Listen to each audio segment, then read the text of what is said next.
नमस्कार, मी doctor Manjiri Walsankar, director, Bhide hospital test tube baby centre, Navi Peth, Pune. आज आपण बघूया की ज्या वेळेस आम्हाला कृत्रिमरित्या बाळ बनवायचं असतं त्यावेळेला शुक्राणूंमध्ये म्हणजे स्पर्म्समध्ये सगळ्यात महत्त्वाचा घटक कोणता असला पाहिजे जेणे टेस्ट ट्यूब बेबीला सक्सेस रेट उत्तम येईल. स्पर्म आपण ज्या वेळेला म्हणतो त्यावेळेला काउंट, मॉर्फॉलॉजी आणि मोटिलिटी. काउंट म्हणजे किती स्पर्म्स आहेत, मॉर्फॉलॉजी म्हणजे ते शरीर रचनेने दोषाचे स्पर्म्स आहेत का सुदृढ आहेत, मोटिलिटी म्हणजे हालचाल कुठल्या स्पर्मची उत्तम आहे.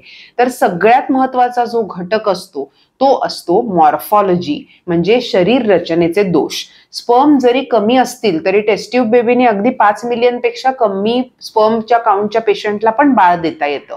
पण जर ते असलेले स्पर्म दोषाचे असतील, शरीर रचनेमध्ये खूपच दोष असतील, तर होणारं बाळ जे आहे त्याच्यामध्ये व्यंगत्व असण्याची शक्यता असते. आणि म्हणून सगळ्यात महत्वाचा घटक स्पर्म मध्ये मॉर्फॉलॉजी उत्तम असलीच पाहिजे, तरच टेस्ट ट्यूब बेबीला यश येऊ शकतं. धन्यवाद.